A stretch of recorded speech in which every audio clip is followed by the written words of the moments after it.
Peter Phillips set a wedding date. He drew up a guest list. He notified King Charles, Queen Camilla, Prince William, and Catherine. And then he did not put his cousin Harry on it. No invitation.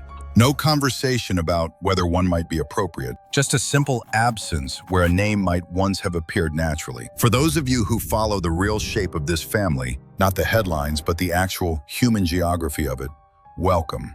This is what it looks like now. The explanation from Peter's circle was delivered with a kind of quiet finality that closes doors rather than leaving them open. Peter and Harry haven't spoken in several years. They have simply lost touch.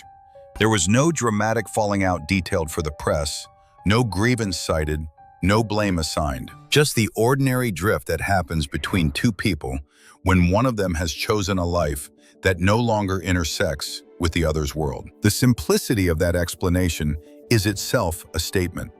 It is not angry, it is not protective, it is indifferent, which is something different entirely and in some ways harder to come back from. Peter Phillips is not a man who courts attention. Princess Anne's son chose to step back from royal duties and build a private, professional life, and he has maintained that choice with consistent discipline. His wedding on June the 6th at All Saints Church in Kemble is the kind of occasion that reflects exactly who he is. Personal, grounded, connected to the people he has actually kept close. The guest list is a map of his real relationships, and Harry is not on it. The comparison writes itself, and it is not cruel to make it. Catherine, Princess of Wales, who was not born into this family, who came from outside it, who has been tested by illness and scrutiny and the full relentlessness of the public role, was notified of the wedding. She is considered part of the occasion in a way that a man born a royal prince simply is not anymore. There is something worth sitting with in that. The institution does not reward proximity by birth.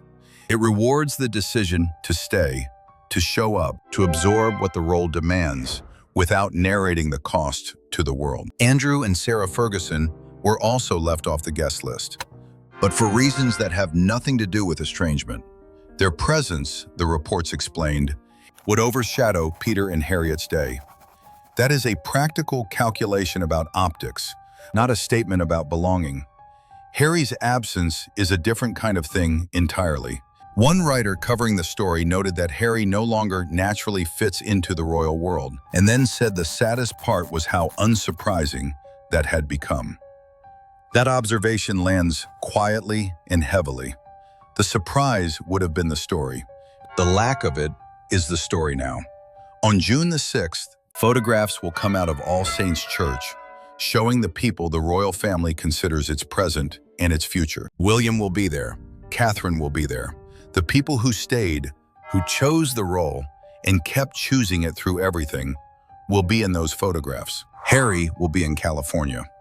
Not because anyone formally removed him, not because a document was signed or an edict issued, but because the choices accumulate, and the distance they create eventually becomes the reality. There is one more wedding detail that has not yet been fully resolved. The question of whether Harry will attempt any kind of contact with Peter before June the 6th, a message, a gesture, some acknowledgement of the occasion, remains open. Whether he does or does not will tell us something about where he actually believes things stand.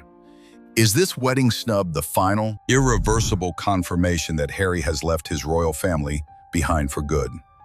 Or is there still a version of this story where the distance eventually closes? Leave your answer in the comments. If you have been watching Catherine and William build something steady while the noise swirls around them, stay with this channel.